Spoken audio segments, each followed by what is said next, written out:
If I was less scrupulous a scholar, I'd write a treatise on that." "What do you mean?" Fellison asked. "He means," Bodin said, "he'd be inviting alchemists and mages to experiment in making their own autotarl." "Is that a problem?" "Those veins we dig," Heboric explained. "They're like a layer of once melted fat, a deep river of it sandwiched between layers of limestone. This whole island had to melt to make those veins. Whatever sorcery created autotarl proved beyond controlling. I would not want to be responsible for unleashing such an event all over again."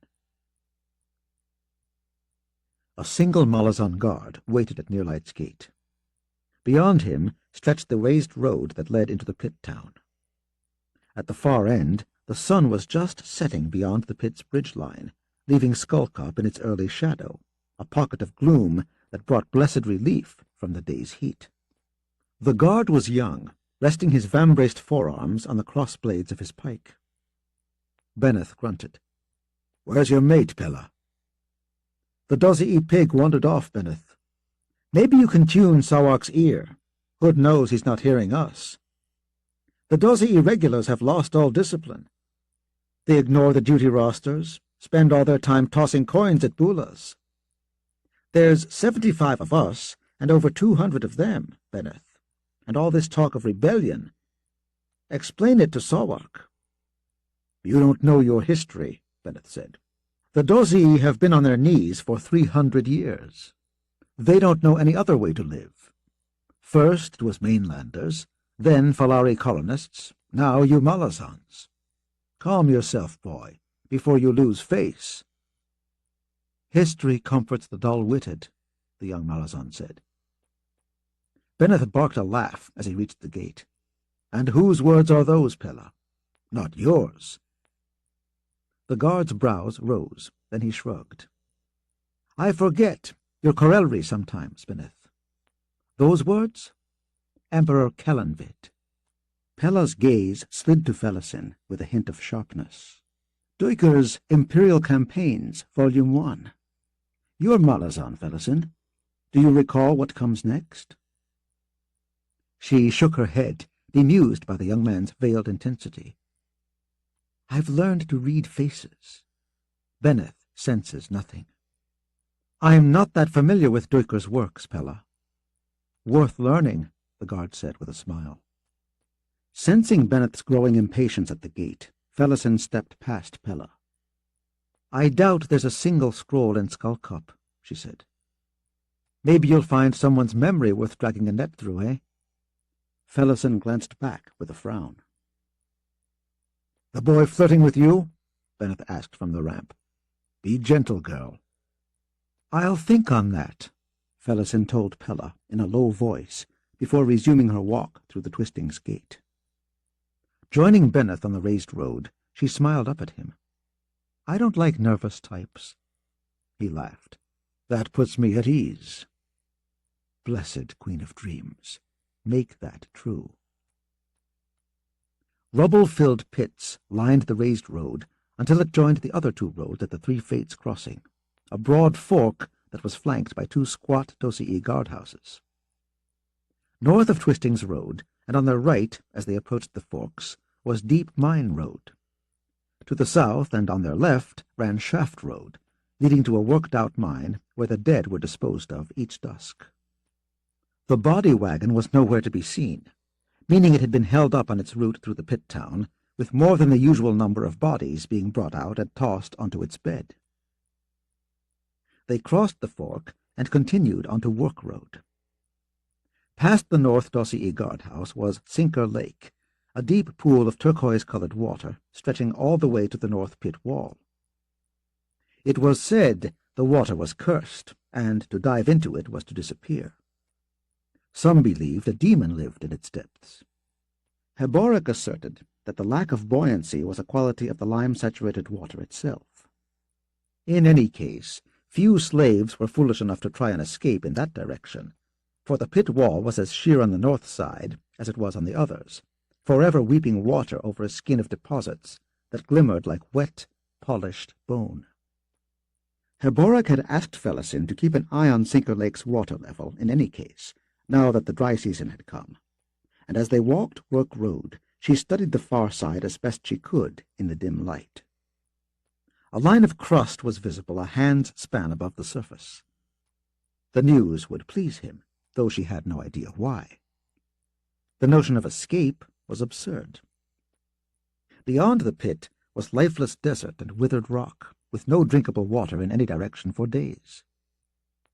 Those slaves who somehow made it up to the pit edge and then eluded the patrols on Beetle Road, the track that surrounded the pit, had left their bones in the desert's red sands. Few got that far, and the spikes named Salvation Row on the sheer wall of the tower at Rust Ramp displayed their failure for all to see. Not a week went past without a new victim appearing on the tower wall. Most died before the first day was through, but some lingered longer. Work Road ran its worn cobbles past Bula's Inn on the right and the row of brothels on the left, before opening out into Rat Hole Round. In the round's centre rose Sawak's Keep, a hexagonal tower of cut limestone 3 stories high. Only Benneth, among all the slaves, had ever been inside. 12,000 slaves lived in Skullcup, the vast mining pit 30 leagues north of the island's lone city on the south coast, Dosin Pali. In addition to them and the 300 guards, there were locals, prostitutes for the brothels, serving staff for Bula's Inn and the gambling halls, a caste of servants who had bound their lives and the lives of their families to the Malazan soldiery, hawkers for the struggling market that filled Rat Hole Round on rest day, and a scattering of the banished, the destitute, and the lost, who'd chosen a pit town over the rotting alleyways of Dosin Pali. "The stew will be cold," Benneth muttered as they approached Bula's Inn. Felisin wiped sweat from her brow. "That will be a relief. You're not yet used to the heat. In a month or two you'll feel the chill of night, just like everyone else. These early hours still hold the day's memory. I feel the cold of midnight and the hours beyond, Benneth. Move in with me, girl. I'll keep you warm enough." He was already on the edge of one of his sudden dark moods. She said nothing, hoping he would let it go for the moment.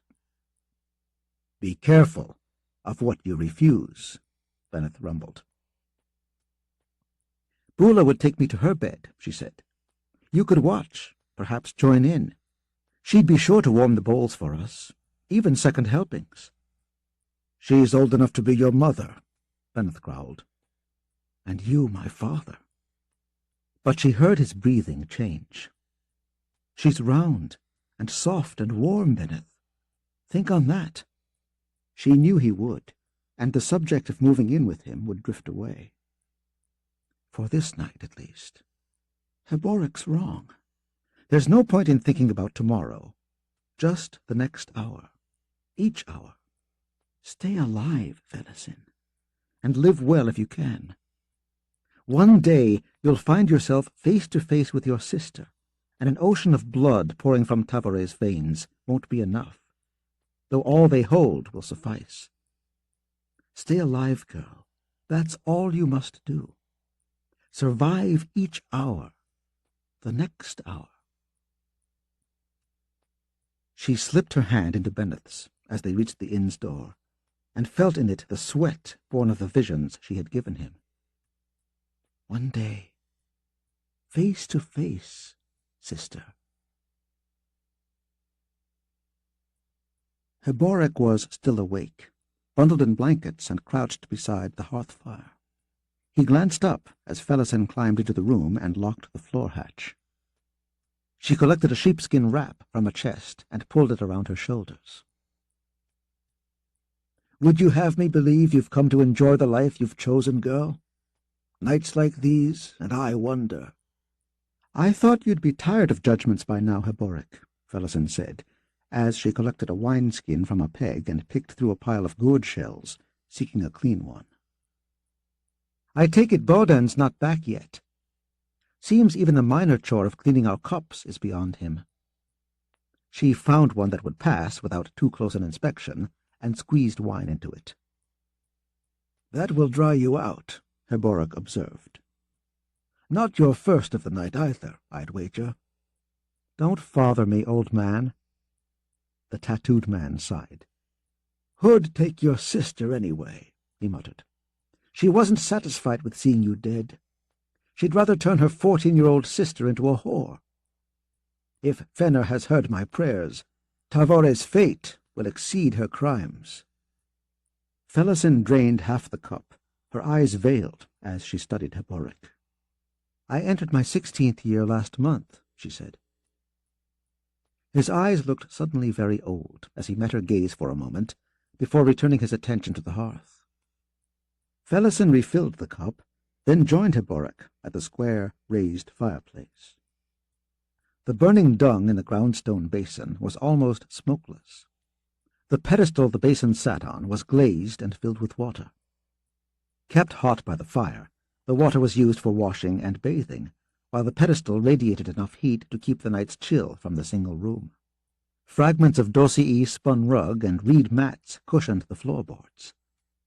The entire dwelling was raised on stilts 5 feet above the sands. Sitting down on a low wooden stool, Fellison pushed her chilled feet close to the pedestal. "I saw you at the carts today," she said, her words slightly slurred. "Gunnep walked beside you with a switch." Heboric grunted. "That amused them all day, Gunnep telling his guards he was swatting flies." "Did he break skin?" "Aye, but Fenner's tracks heal me well, you know that." "The wounds, yes, but not the pain. I can see, Heboric." His glance was wry. "Surprised you can see anything, lass. Is that durang I smell too? Careful with that. The smoke will pull you into a deeper and darker shaft than deep mine could ever reach." Fellison held out a pebble-sized black button. "I deal with my pain. You deal with yours." He shook his head. "I appreciate the offer, but not this time. You hold there in your hand a month's pay for a dossier guard. I'd advise you to use it in trade." She shrugged, returning the durang to the pouch at her belt. "I've nothing I need that Benneth won't give me already. All I need do is ask." "And you imagine he gives it to you freely?" She drank. "As good as. You're being moved, Heboric, to deep soil, starting tomorrow. No more Gunnep and his switch." He closed his eyes. "Why does thanking you leave such a bitter taste in my mouth?" My wine-soaked brain whispers, hypocrisy. She watched the color leave his face. "Oh, Fellison, too much durang, too much wine. Do I only do good for Heboric to give me salt for his wounds? I have no wish to be so cruel." She withdrew from beneath her tunic the food she had saved for him, leaned forward and placed the small wrapped bundle in his lap. "Sinker Lake has dropped another hand's width." He said nothing, eyes on the stumps at the ends of his wrists. Fellison frowned. There was something else she wanted to tell him, but her memory failed her. She finished the wine and straightened, running both hands back through her hair. Her scalp felt numb. She paused, seeing Heboric surreptitiously glance at her breasts, round and full under the stretched tunic. She held the pose a moment longer than was necessary, then slowly lowered her arms. "Bula has fantasies of you," she said slowly. "It's the possibilities that intrigue her. It would do you some good, Heboric." He spun away off the stool, the untouched food bundle falling to the floor. "Hood's breath, girl." She laughed, watching him sweep aside the hanging that separated his cot from the rest of the room, then clumsily yank it back behind him.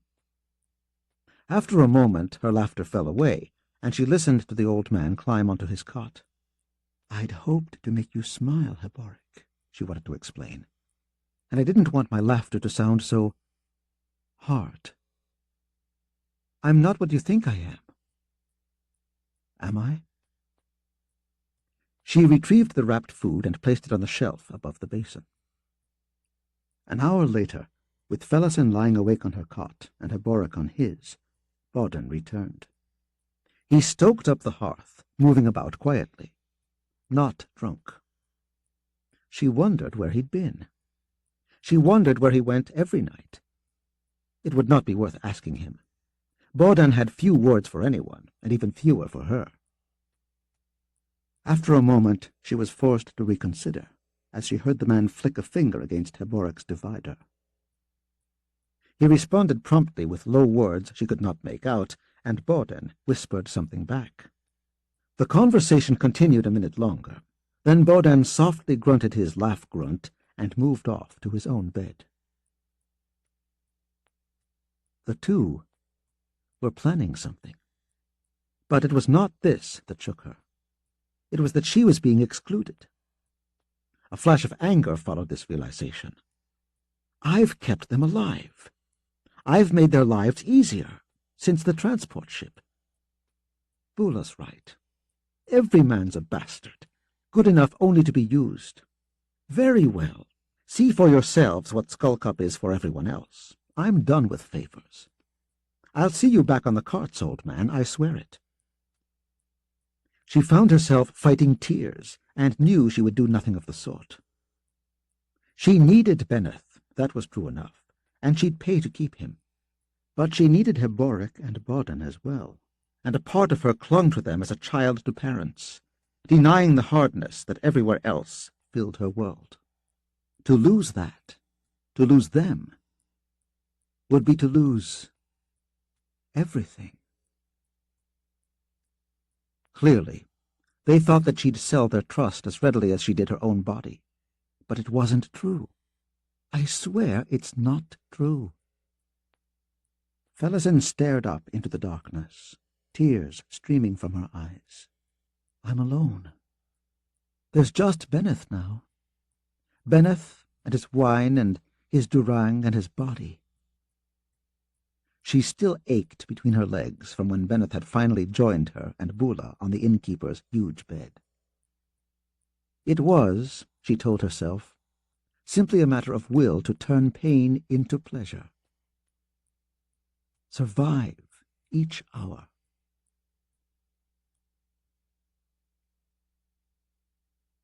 The quayside market had begun drawing the morning crowds, reinforcing the illusion that this day was no different from any other.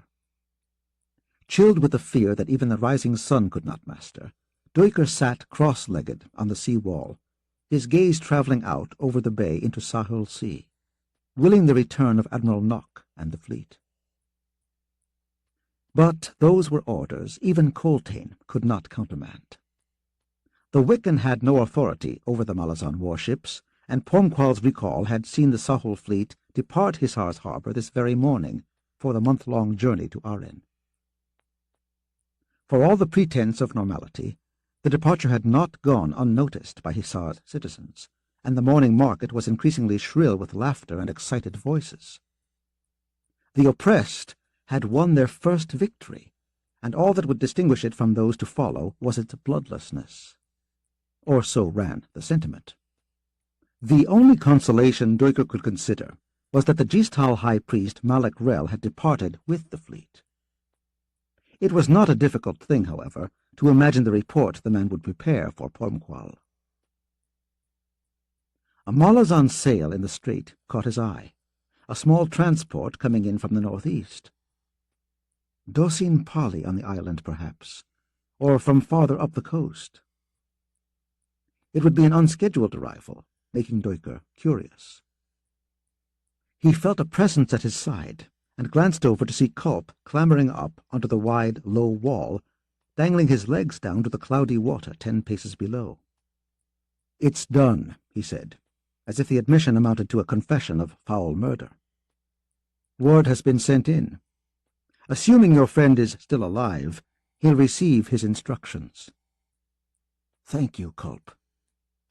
The mage shifted uneasily. He rubbed at his face, squinting at the transport ship as it entered the harbor.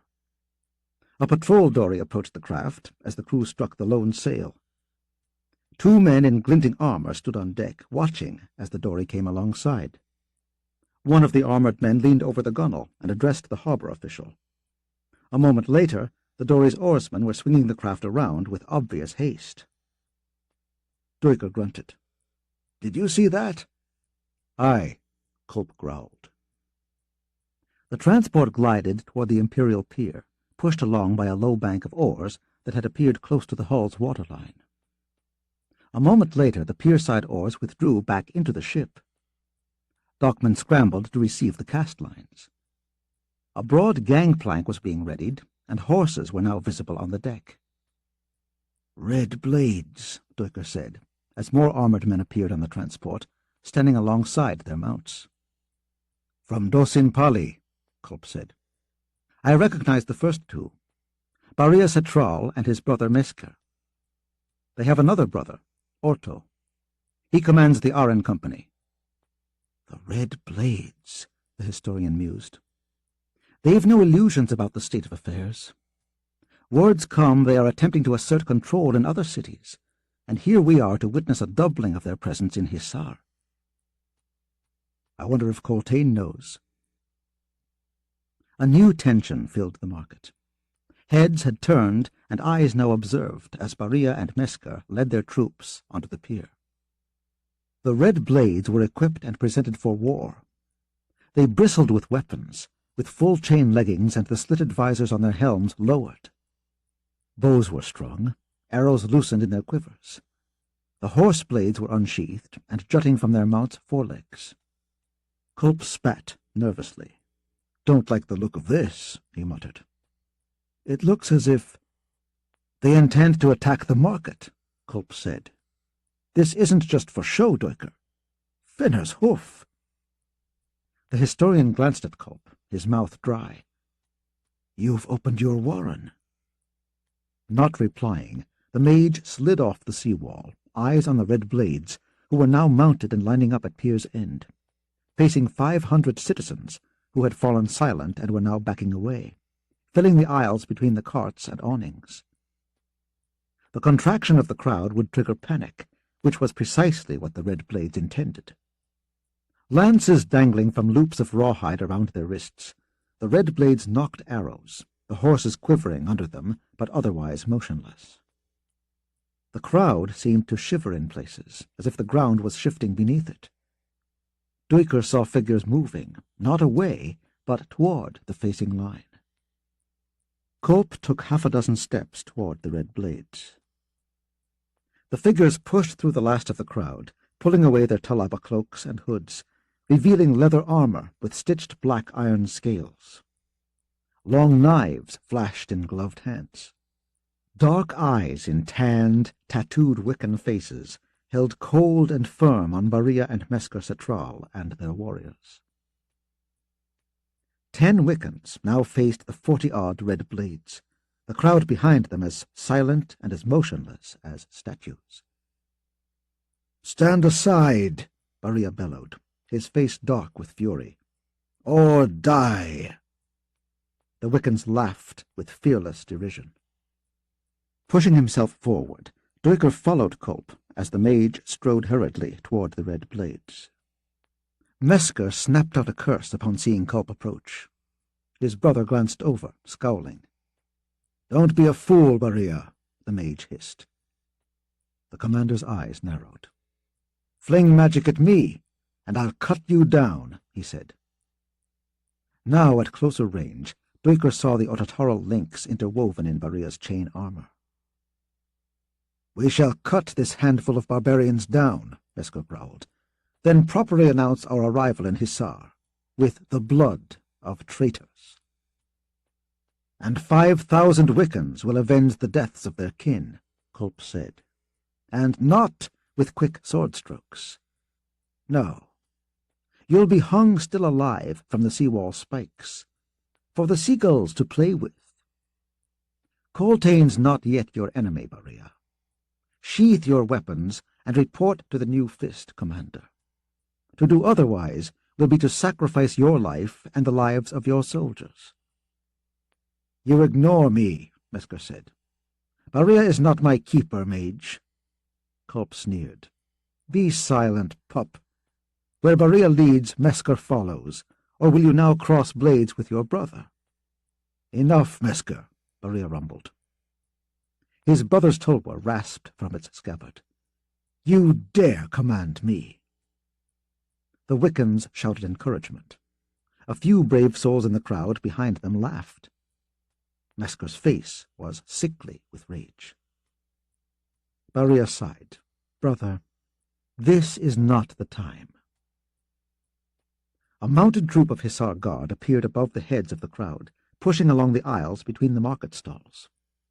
A chorus of hoots sounded to their left, and Duiker and the others turned to see 30 Wiccan bowmen with arrows nocked and bows drawn on the red blades. Baria slowly raised his left hand, making a twisting gesture. His warriors lowered their own weapons. Snarling with disgust, Mesker slammed his tulwar back into its wooden scabbard. Your escort has arrived, Culp said dryly. It seems the fist has been expecting you. Duiker stood at the mage's side and watched as Baria led the red blades forward to meet the Hissari troop. The historian shook himself. Hood's breath, Culp. That was a chancy cast of the knuckles. The man grunted. You can always count on Mesker Citral, he said. As brainless as a cat, and just as easy to distract. For a moment there, I was hoping Baria would accept the challenge. Whatever the outcome, there'd be one less Citral, and that's an opportunity missed. Those disguised Wiccans, Duiker said, were not part of any official welcome. Coltane had infiltrated the market. A cunning dog is Coltane. Duiker shook his head. They've shown themselves now. Aye, and showed us well they were ready to lay down their lives to protect the citizens of Hissar. Had Coltane been here, I doubt he would have ordered those warriors forward, Culp. Those Wiccans were eager for a fight. Defending the market mob had nothing to do with it. The mage rubbed his face. Best hope the Hissari believe otherwise. Come, Duiker said. Let us take wine. I know a place in Imperial Square, and on the way you can tell me how the 7th has warmed to their new fist. Culp barked a laugh as they began walking. Respect, maybe, but no warmth. He's completely changed the drills. We've done one battlefield formation since he arrived, and that was the day he took command. Duiker frowned. I'd heard that he was working the soldiers to exhaustion, that he didn't even need to enforce the curfew since everyone was so eager for sleep and the barracks were silent as tombs by the 8th bell. If not practicing wheels and turtles and shield walls, then what? The ruined monastery on the hill south of the city. You know the one? Just foundations left, except for the central temple, but the chest-high walls cover the entire hilltop like a small city. The sappers have built them up, roofed some of them over. It was a maze of alleys and cul-de-sacs to begin with, but Coltane had the sappers turn it into a nightmare. I'd wager there's soldiers still wandering around lost in there. The Wiccan has us there every afternoon. Mock battles, street control, assaulting buildings, breakout tactics, retrieving wounded. Coltane's warriors act the part of rioting mobs and looters, and I tell you, historian, they were born to it. He paused for breath. Every day, we bake under the sun on that bone-bleached hill, broken down to squad level, each squad assigned impossible objectives. He grimaced. Under this new fist, each soldier of the 7th has died a dozen times or more in mock battle. Corporal List has been killed in every exercise so far, the poor boy's hood-addled, and through it all, those Wiccan savages hoot and howl. Duiker said nothing as they continued on their way to Imperial Square. When they entered the Malazan quarter, the historian finally spoke. Something of a rivalry, then, between the 7th and the Wiccan regiment. Oh, aye, that tactic's obvious enough, but it's going too far, I think. We'll see in a few days' time, when we start getting Wiccan Lancer support. There'll be double-crossing, mark my words. They strode into the square. "And you?" Deucher asked. "What task has Coltaine given the Seventh's last cadre mage?" "Folly. I conjure illusions all day until my skull's ready to burst." "Illusions? In the mock battles?" "Aye, and it's what makes the objectives so impossible. Believe me, there's been more than one curse thrown my way, Deucher. More than one." "What do you conjure? Dragons?" "I wish. I create Malazan refugees, historian. By the 100. 1,000 weighted scarecrows for the soldiers to drag around aren't sufficient for Coltaine. The ones he has me create flee the wrong way, or refuse to leave their homes, or drag furniture and other possessions. Coltaine's orders. My refugees create chaos, and so far cost more lives than any other element in the exercises. I am not a popular man, Deucher." "What of Sormo Enath?" the historian asked, his mouth suddenly dry. "The warlock? Nowhere to be seen." Deucher nodded to himself. He'd already guessed Kolb's answer to that question. "You're busy reading the stones in the sand, Sormo, aren't you? While Coltaine hammers the Seventh into shape as guardians to Malazan refugees." "Mage," he said. "Aye?" "Dying a dozen times in mock battle is nothing. When it's for real, you die but once. Push the Seventh, Kolb, any way you can. Show Coltaine what the Seventh's capable of. Talk it over with the squad leaders. Tonight. Come tomorrow, win your objectives, and I'll talk to Coltaine about a day of rest. Show him, and he'll give it." "What makes you so certain?" "Because time's running out, and he needs you. He needs you sharp. Win your objectives. Leave the fist to me." "Very well. I'll see what I can do."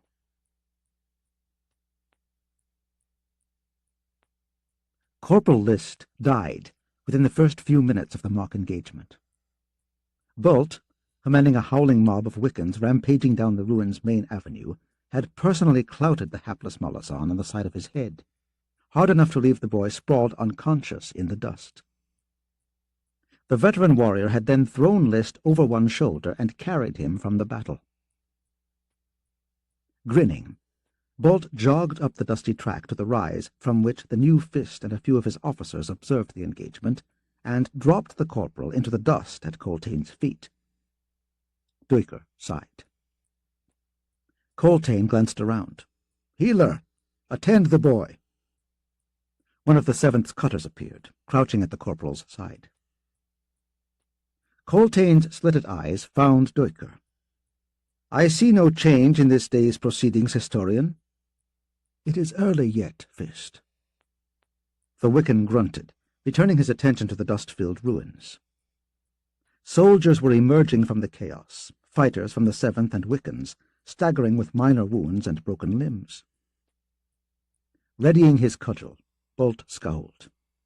"You spoke too soon, Coltaine," he said. "This one's different." There were, Deucher saw, more Wiccans among the victims than soldiers of the Seventh, and the ratio was widening with every passing moment. Somewhere in the chaotic clouds of dust, the tide had turned. Coltaine called for his horse. He swung himself into the saddle and shot Bolt a glare. "Stay here, uncle. Where are my lancers?" He waited impatiently as 40 horsemen rode onto the rise. Their lances were blunted with bundled strips of leather. For all that, Deucher knew, anything more than a glancing blow from them was likely to break bones. Coltaine led them at a canter toward the ruins. Bolt spat dust. "It's about time," he said. "What is?" Deucher asked. "The Seventh's finally earned Lancer support. It's been a week overdue, historian. Coltaine had expected a toughening, but all we got was a wilting. Who's given them new spines, then? You? Careful, or Coltaine'll make you a captain." "As much as I'd like to take credit, Duiker said. "This is the work of Culp and the squad sergeants." "Culp's making things easier, then? No wonder they've turned the battle." The historian shook his head.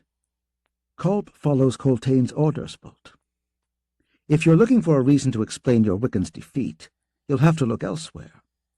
You might start with the 7th showing their true mettle." "Perhaps I shall," the veteran mused, a glint in his small dark eyes. "The Fist called you uncle." "Aye." "Well, are you?" "Am I what?" Duiker gave up.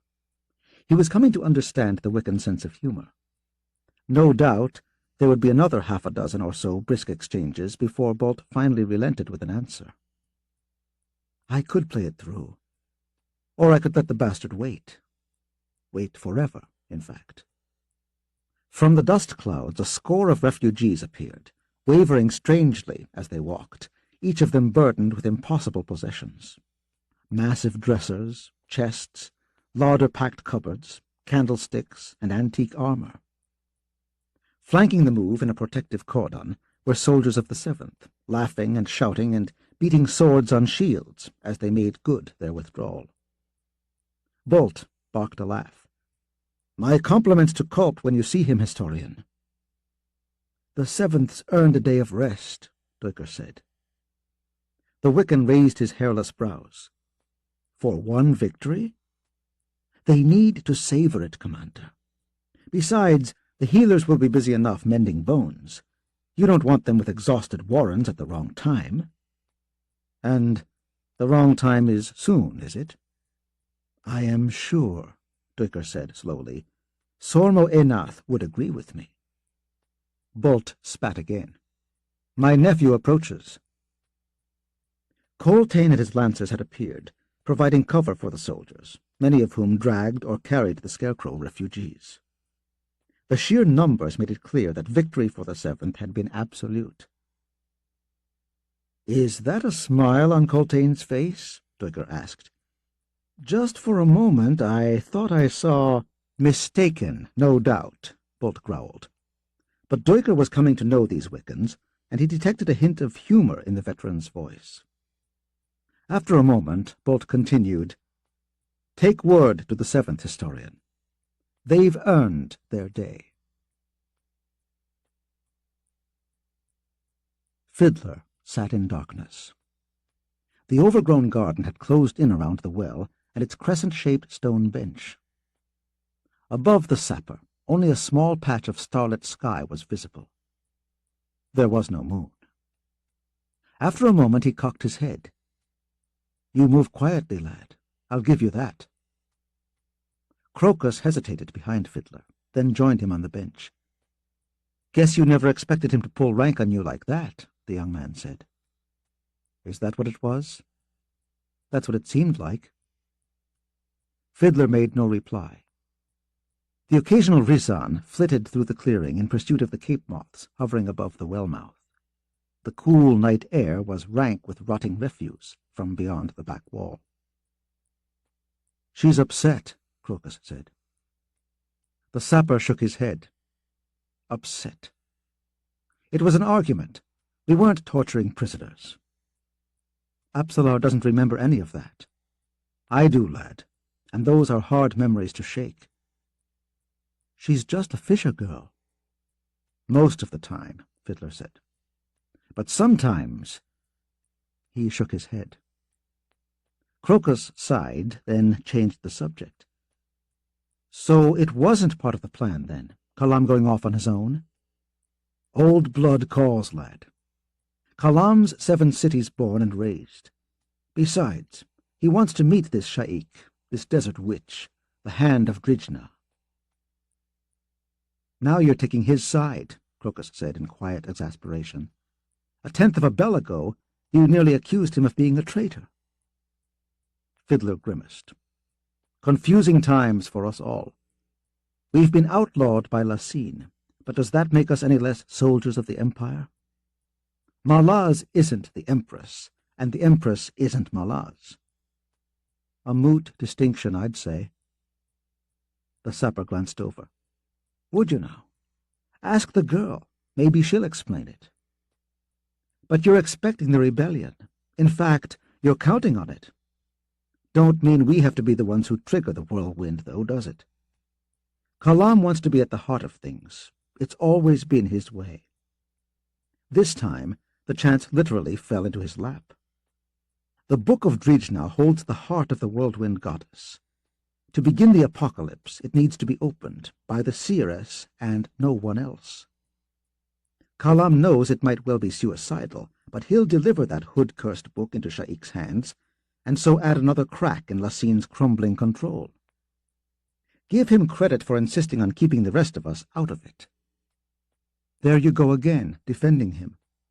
The plan was to assassinate Lassine, not get caught up in this uprising. It still doesn't make any sense coming to this continent. Fiddler straightened, eyes on the stars glittering overhead. Desert stars, sharp diamonds that ever seemed eager to draw blood. There's more than one road to Untalad. We're here to find one that's probably never been used before and may not even work, but we'll look for it anyway, with Kalam or without him.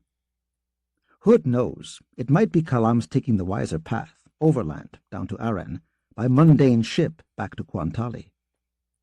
Maybe dividing our paths will prove the wisest decision of all, increasing our chances that one of us at least will make it through. Right, Crocus snapped. And if Kalam doesn't make it, you'll go after Lassine yourself? A glorified ditch-digger, and long in the tooth at that. You hardly inspire confidence, Fiddler. We're still supposed to be taking Upsalar home. Fiddler's voice was cold. Don't push me, lad. A few years pilfering purses on Darujistan's streets don't qualify you to cast judgment on me. Branches thrashed in the tree opposite the two men, and Moby appeared, hanging one-armed, a Rizan struggling its jaws. The familiar's eyes glittered as bones crunched. Fiddler grunted. Back in Kwantali, he said slowly, we'll find more supporters than you might imagine. No one's indispensable, nor should anyone be dismissed as useless. Like it or not, lad, you've some growing up to do. You think me stupid, but you're wrong. You think I'm blind to the fact that you're thinking you've got another shaved knuckle in the hole, and I don't mean Quick Ben. Kalam's an assassin who just might be good enough to get to Lassine. But if he doesn't, there's another one who just might still have in her the skills of a god. But not any old god. No, the patron of assassins, the one you call the rope. So you keep prodding her. You're taking her home because she isn't what she once was. But the truth is, you want the old one back. Fiddler was silent for a long time, watching Moby eating the Rizan. When it finally swallowed down the last of the winged lizard, the sapper cleared his throat. I don't think that deep, he said. I run on instinct. Are you telling me that using Upsalar didn't occur to you? Not to me, no. But Kalam. Fiddler resisted, then shrugged. If he didn't think of it, Quick Ben would have. Crocus's hiss was triumphant. I knew it. I'm no fool. Oh, Hood's breath, lad, that you're not. I won't let it happen, Fiddler. This Bokharal of your uncle's, the sapper said, nodding at Moby. It's truly a familiar, a servant to a sorcerer. But if Mammoth is dead, why is it still here? I'm no mage, but I thought such familiars were magically fused to their masters. I don't know, Crocus admitted, his tone retaining an edge that told Fiddler the lad was entirely aware of the sapper's line of thinking. Maybe he's just a pet. You'd better pray it's so. I said I wouldn't let you use Upsalar. If Moby's a true familiar, it won't just be me you'll have to get past. I won't be trying anything, Crocus, Fiddler said. But I still say you've some growing up to do. Sooner or later it will occur to you that you can't speak for Upsalar. she'll do what she decides, like it or not. The possession may be over, but the god's skills remain in her bones. He slowly turned and faced the boy. What if she decides to put those skills to use? She won't, Crocus said. But the assurance was gone from his voice. He gestured, and Moby flapped sloppily into his arms. What did you call him? A Bokaral. They're native to this land. Oh. Get some sleep, lad. We're leaving tomorrow. So is Kalam. Aye, but we won't be in each other's company. Parallel paths southward, at least to start with. He watched Crocus head back inside, Moby clinging to the lad like a child. Hood's breath. I'm not looking forward to this journey.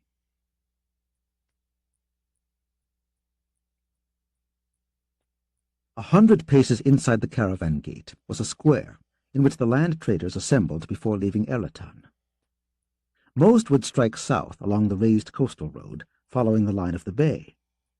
Villages and outposts were numerous on this route, and the Malazan-built cobble road itself was well patrolled, or rather, would have been, had not the city's fist recalled the garrisons.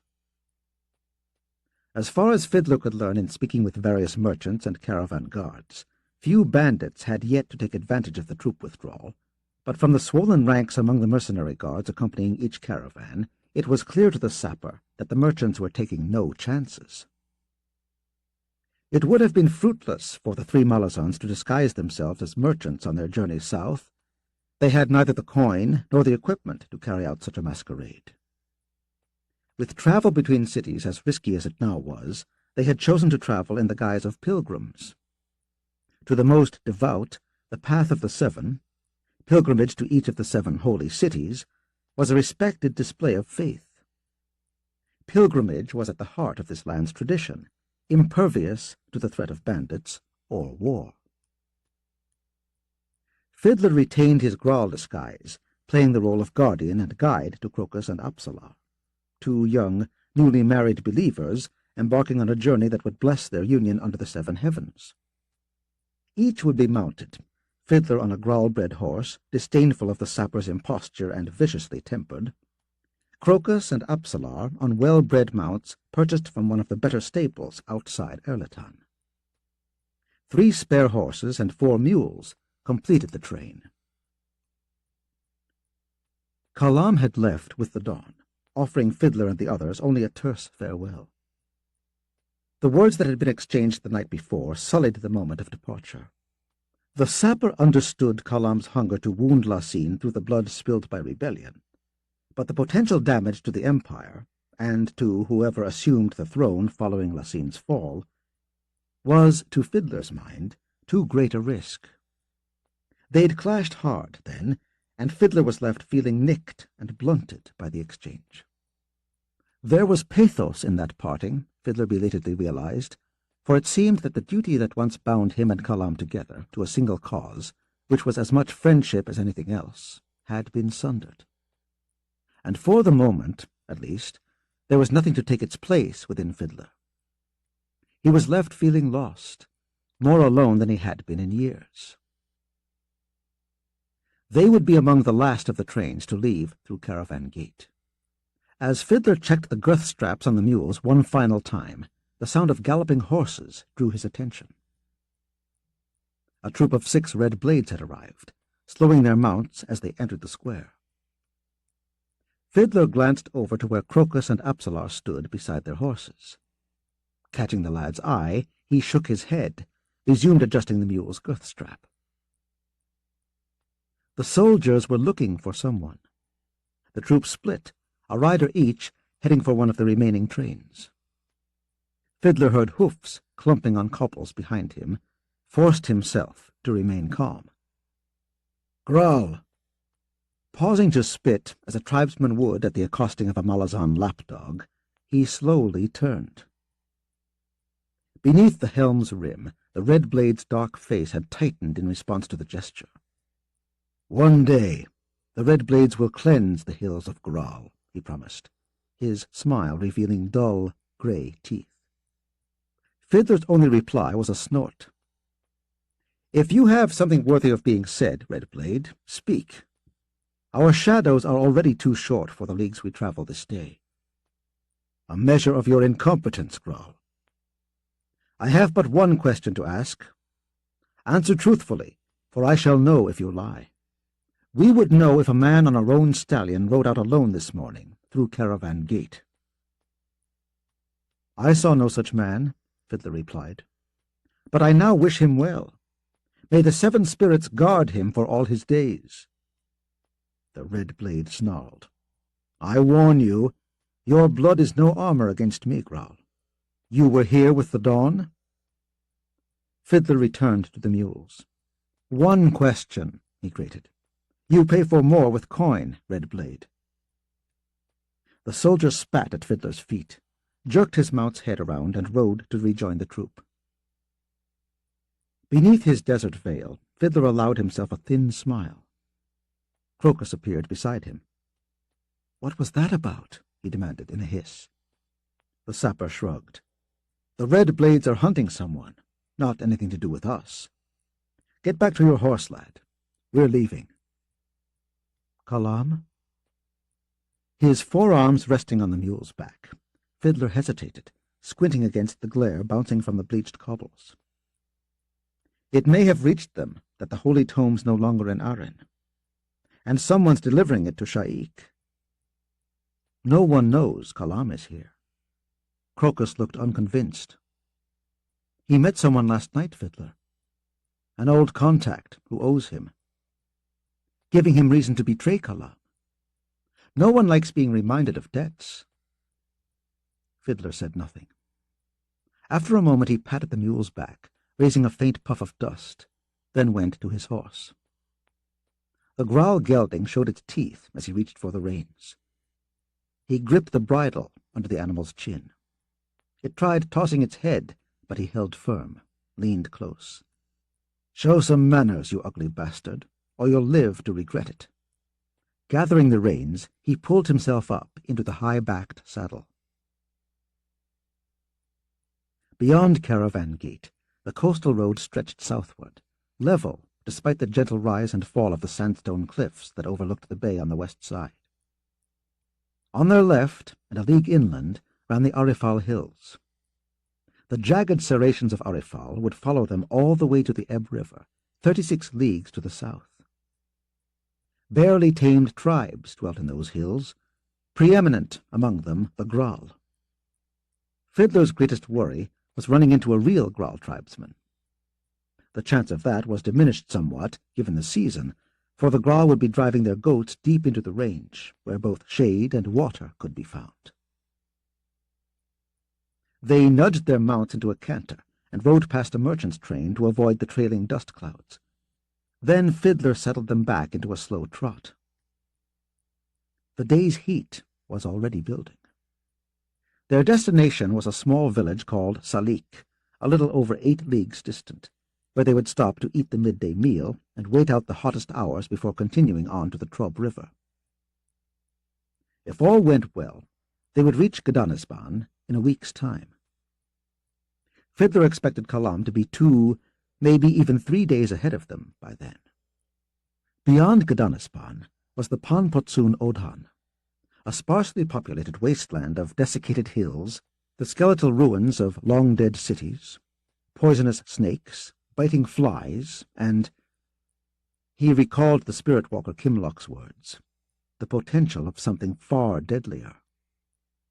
A convergence. Togg's feet. I don't like that thought at all. He thought about the conch shell in his leather pack. Carrying an item of power was never a wise thing. Probably more trouble than it's worth. What if some soul-taken sniffs it out, decides it wants it for its collection? He scowled.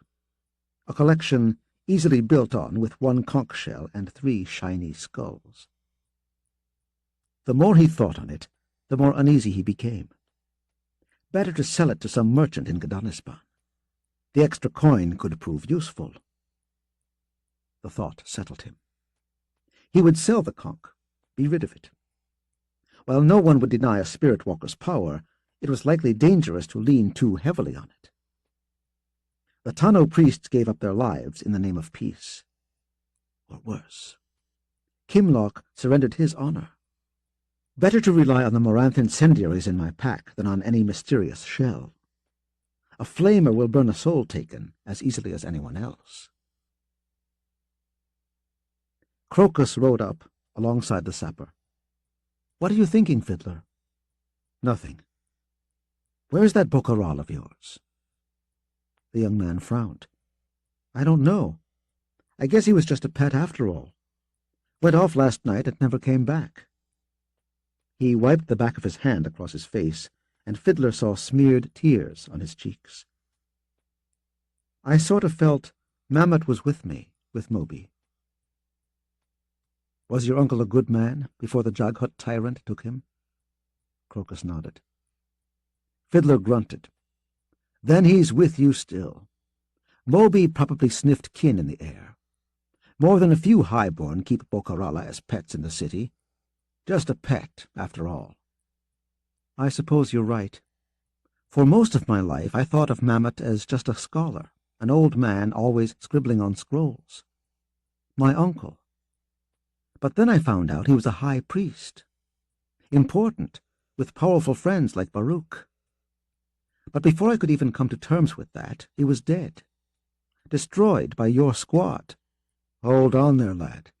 What we killed wasn't your uncle. Not any more." "I know. In killing him you saved Darujhistan. I know, Fiddler. It's done, Crocus. And you should realize an uncle who took care of you and loved you is more important than his being a high priest. And he would have told you the same, I imagine, if he'd had the chance." "But don't you see? He had power, Fiddler, but he didn't do a damn thing with it. Just hid in his tiny room in a crumbling tenement. He could have owned an estate, sat on the council, made a difference." Fiddler wasn't ready to take on that argument. He'd never had any skill with counsel. Got no advice worth giving anyway. "Did she kick you up here for being so moody, lad?" Crocus's face darkened. Then he spurred forward, taking point position. Sighing, Fiddler twisted in the saddle and eyed Upsalar, riding a few paces behind. "Lover's spat, is it?" She blinked owlishly. Fiddler swung back, settling in the saddle. "Hood's balls," he muttered under his breath.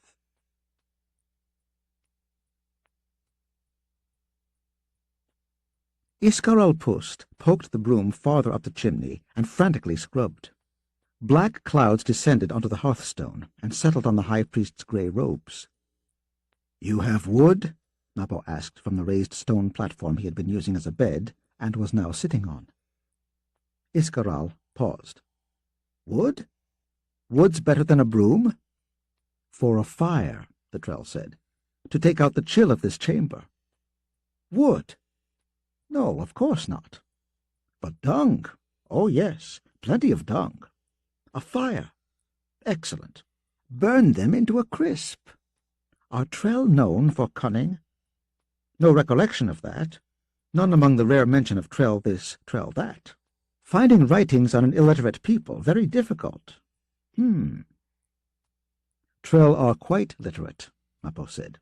"Have been for some time. 7, 8 centuries, in fact. Must update my library. An expensive proposition. Raising shadows to pillage great libraries of the world." He squatted down at the fireplace, frowning through the soot covering his face. Mappo cleared his throat. "Burn what into a crisp, High Priest?" "Spiders, of course. This temple is rotten with spiders. Kill them on sight, Trell. Use those thick-soled feet, those leathery hands. Kill them all, do you understand?" Nodding, Mappo pulled the fur blanket closer around him, wincing only slightly as the hide brushed the puckered wounds on the back of his neck. The fever had broken, as much due to his own reserves as, he suspected, the dubious medicines applied by Iskaral's silent servant. The fangs and claws of divers and soul-taken spread a singularly virulent sickness, often culminating in hallucinations, bestial madness, then death. For many who survived, the madness remained, reappearing on a regular basis for 1 or 2 nights 9 or 10 times each year. It was a madness often characterized by murder. Iscarral-Pust believed Mappo had escaped that fate, but the Trell would not himself be confident of that until at least 2 cycles of the moon had passed without sign of any symptoms. He did not like to think what he would be capable of when gripped in a murderous rage. Many years ago, among the war band ravaging the Jag-Otan, Mappo had willed himself into such a state, as warriors often did, and his memories of the deaths he delivered remained with him and always would. If the Soul-Taken's poison was alive within him, Mappo would take his own life rather than unleash its will. Iscarral-Pust stabbed the broom into each corner of the small mendicant's chamber that was the Trell's quarters, then reached up to the ceiling corners to do the same. "Kill what bites! Kill what stings! This sacred precinct of shadow must be pristine. Kill all that slithers, all that scuttles. You were examined for vermin, the both of you. Oh, yes. No unwelcome visitors permitted. Lye baths were prepared, but nothing on either of you.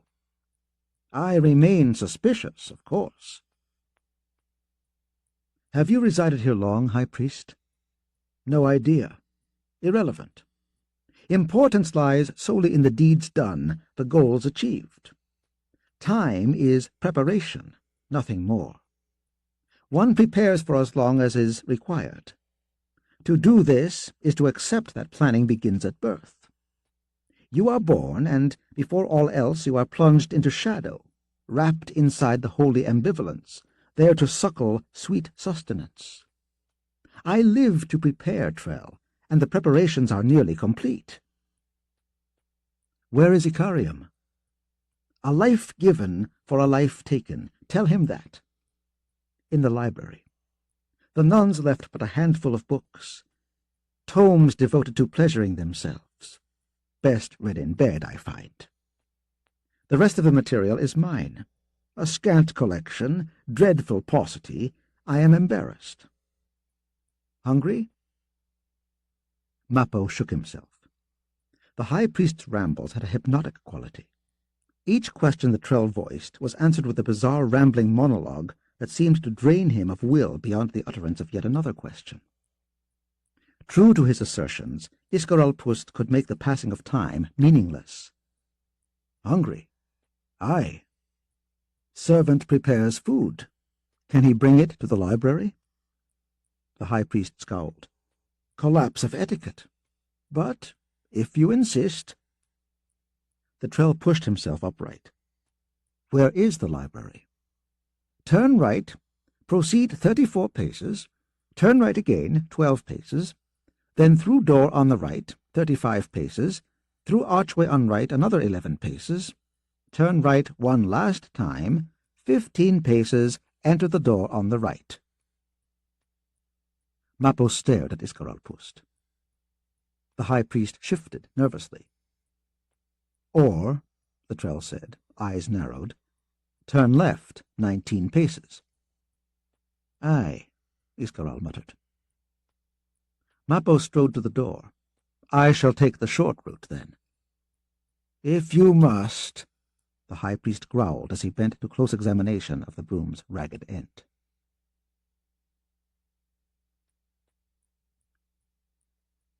The breach of etiquette was explained when, upon entering the library, Mappo saw that the squat chamber also served as kitchen.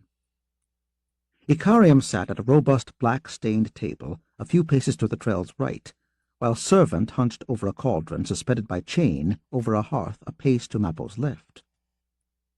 Servant's head was almost invisible inside a cloud of steam, drenched in condensation and dripping into the cauldron as he worked a wooden ladle in slow, turgid circles. I shall pass on the soup, I think, Mappo said to the man. These books are rotting, Icarium said, leaning back and eyeing Mappo. You are recovered? So it seems. Still studying the trail, Icarium frowned. Soup? Ah. His expression cleared. Not soup. Laundry. You'll find more palatable fare on the carving table. He gestured to the wall behind Servant, then returned to the mouldering pages of an ancient book opened before him. This is astonishing, Mappo. Given how isolated those nuns were, Mappo said, as he approached the carving table, I am surprised you're astonished. Not those books, friend. Iskaral's own. There are works here whose existence was but the faintest rumor, and some, like this one, that I have never heard of before. A treatise on irrigation planning in the 5th millennium of Ararkal by no fewer than 4 authors. Returning to the library table with a pewter plate piled high with bread and cheese, Mappo leaned over his friend's shoulder to examine the detailed drawings on the book's vellum pages, then the strange, braided script. The Trill grunted. Mouth suddenly dry, he managed to mutter, What is so astonishing about that? Icarium leaned back. The sheer frivolity, Mappo. The materials alone for this tome are a craftsman's annual wage. No scholar in their right mind would waste such resources, never mind their time, on such a pointless, trite subject. And this is not the only example. Look, seed dispersal patterns of the Puriel flower on the Scar archipelago. And here, diseases of white-rimmed clams of Licour Bay.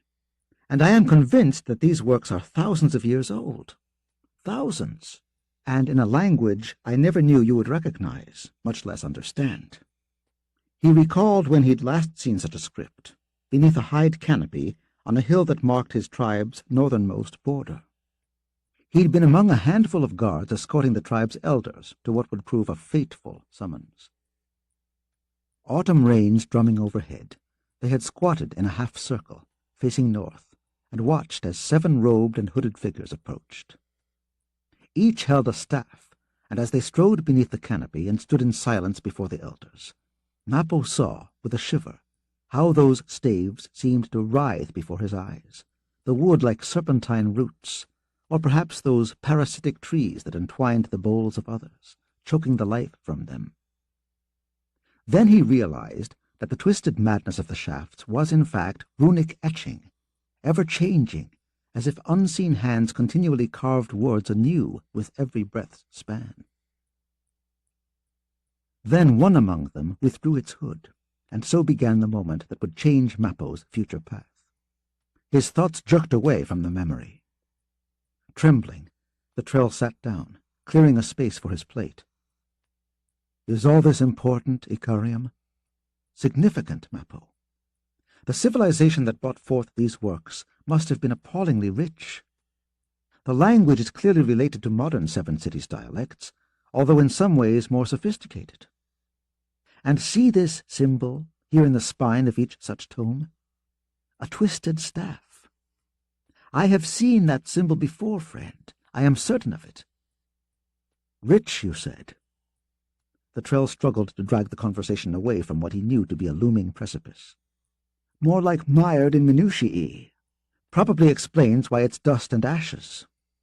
Arguing over seeds in the wind while barbarians batter down the gates. Indolence takes many forms, but it comes to every civilization that has outlived its will. You know that as well as I.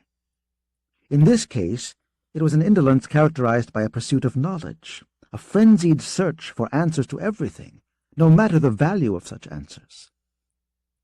A civilization can as easily drown in what it knows as in what it doesn't know. Consider, he continued, Gothus's folly. Gothus's curse was in being too aware of everything. Every permutation, every potential. Enough to poison every scan he cast on the world. It availed him not, and worse, he was aware of even that. You must be feeling better, Icarium said wryly. Your pessimism has revived.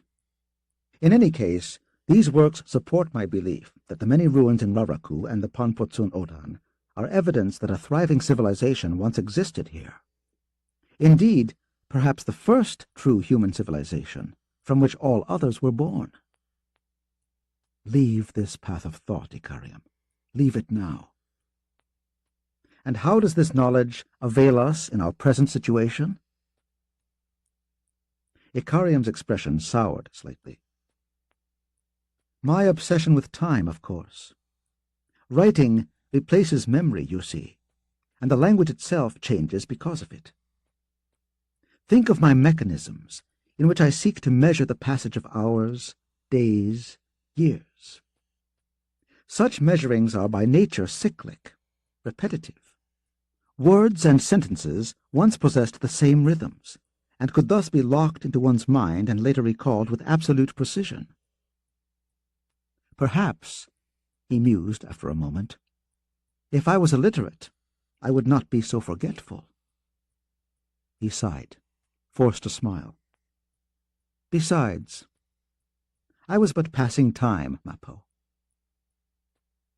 The Trell tapped one blunt, wrinkled finger on the open book. I imagine the authors of this would have defended their efforts with the same words, friend. I have a more pressing concern. The Jag's expression was cool, not completely masking amusement. And that is? Mappo gestured. This place.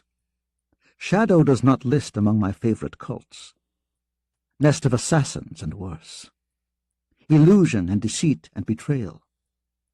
Iskaralpust affects a harmless facade, but I am not fooled. He was clearly expecting us, and anticipates our involvement in whatever schemes he plans. We risk much in lingering here. But Mappo, Icarium said slowly, it is precisely here, in this place, that my goal shall be achieved. The Trell winced.